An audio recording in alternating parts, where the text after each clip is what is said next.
네, 안녕하세요. 노동진이 이수진입니다. 반갑습니다. 반갑습니다. 네, 저는 공인노무사 윤성준이고요. 이수진 의원님과 함께 중대재해처벌법에 대해서 알아보겠습니다. 의원님, 네, 중대재해처벌법을 딱 한마디로 정의하면은 어떻게 정의할 수 있을까요? 딱 한마디요. 대한민국이 산재공화국이라는 오명에서 드디어 탈출할 기회가 왔다. 이렇게 말씀드리고 싶습니다. 탈출할 기회가 왔다. 네. 이번 주에도 계속 산재와 관련된 뉴스들이 계속 많이 나왔었어요. 중대재해처벌법은 어떤 배경 때문에 이게 만들어졌나요? 사실 한 10여 년 전부터 시민사회단체나 노동계에서 꾸준히 요구되어 왔습니다. 2021년 작년만 해도 사고로 인한 산재 사망사고가 880여 명? 네, 그리고 직업성 질병까지 포함하면 2,000명이 훌쩍 넘는 그런 산재로 인한 사망자가 발생했고요. 이것에 대한 어떤 사회적 문제의식, 이제 이런 것들이 워낙에 있었던 차에 3년 전이죠. 네. 예, 2018년 12월에 고 김용균 우리 청년 노동자가 산재 사고로 인해서 유명을 달리하는 사건이 있었습니다. 그 사건을 계기로 우리 사회가 좀 더 노동자들의 생명 안전에 대한 관심이 높아졌고요. 그 힘이 중대재해처벌법 제정까지 왔다라는 생각이 듭니다. 네. 혹시 2018년도에 태안화력발전소 사고 이후부터 이제 중대재해처벌법이 제정되는 그 기간 동안에 그 입법을 위해서 좀 많이 노력을 하셨던 그런 특별한 좀 사건이나 이런 것들이 있을까요? 제가 이제 환경노동위원회에서 상임위 활동을 하다 보니까 대한민국 곳곳에서 산재 사고가 발생을 하고 있었고, 또 노동부로부터 그 사건에 대한 이제 보고도 받고, 현장에도 직접 가서 보기도 하고, 그리고 이제 무엇보다도 우리 당의 많은 의원들께서 이 중대재해처벌법이 이제 제정돼야 되지 않냐, 이런 목소리들이 좀 있었습니다. 그런데 이제 그 목소리가 초기에는 좀 크지가 않았거든요.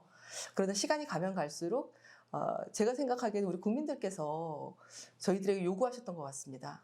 이제는 뭐 산업안전보건법 갖고 예방도 사실 좀 부족하고 또 처벌은 너무 부족하다. 그렇기 때문에 외국의 사례도 있고 중대재해처벌법이라는 제도를 만들어서 확실하게 산재를 예방하는 그런 조치를 이제 취해라라고 저희 국회의원들에게 국민들께서 지엄한 명령을 내리셔서 이게 진행이 되지 않았을까 저는 그렇게 생각합니다. 그러면 이제 중대재해처벌법의 내용과 관련해가지고 조금 이야기를 나눠보고 싶은데요.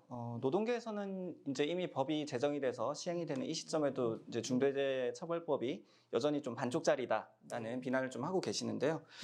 그 가장 큰 이유가 5인 미만 사업장에는 이 법이 적용이 제외가 되어 있습니다. 예, 그 최종안에서 이 5인 미만에 대한 적용 제외 조항이 갑자기 등장을 했는데요. 그 배경이 있을까요? 저도 굉장히 안타깝습니다. 법사위 논의 과정에서 5인 미만 사업장은 적용 배제안이 올라왔고 그게 이제 수용이 됐는데요. 사실 50인 미만 사업장의 산재 사망사고가 굉장히 많이 일어나는 것들을 봤을 때 5인 미만 사업장의 노동자들의 안전도 이렇게 법적으로 차별하면 안 되는데 이 법에 의해서 차별을 한다는 거에 대해서는 굉장히 아쉽습니다. 아쉽고 좀 저도 그 부분에 대해서 우리 국민들께 죄송스러운 마음이 있는데요. 차차 이 좀 부족한 부분에 대해서는 차차 좀 보완을 해야 되지 않을까 그렇게 생각하고 있습니다. 처음에 법사위 안을 보셨을 때 어떤 심경이셨어요? 없었던 게 들어가서 좀 속상하더라고요.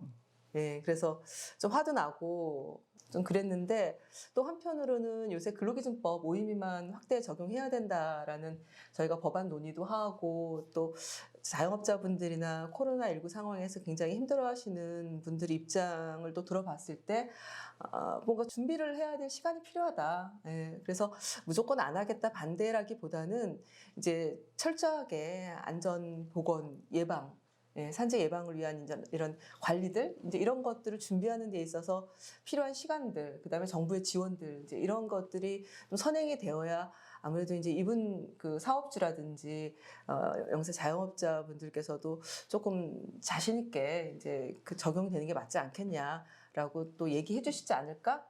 신랄 같은 기대를 제가 하면서 네, 그래도 저희 환노위에서는 그래도 모든 노동자들이 차별받지 않아야 된다라는 생각을 다수의 의원님들이 하고 계시기 때문에 같이 잘 이제 이 문제들 해법을 찾기 위해서 노력하겠습니다.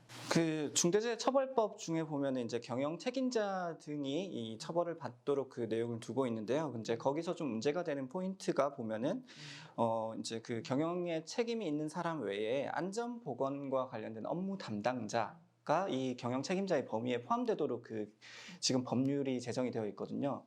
이게 그 일각에서는 그 책임자의 범위를 너무 넓힌다라는 또 비판도 있는데 혹시 그거에 관련해 가지고는 좀 제정 과정에서 비하인드 스토리나 이런 것들이 있었을까요? 그래서 관련해서는 재계나 이런 쪽에서는 그 현장에 산업안전보건의 어떤 실무나 이런 것들을 어떻게 이제 경영 책임자가 다 알 수 있겠냐.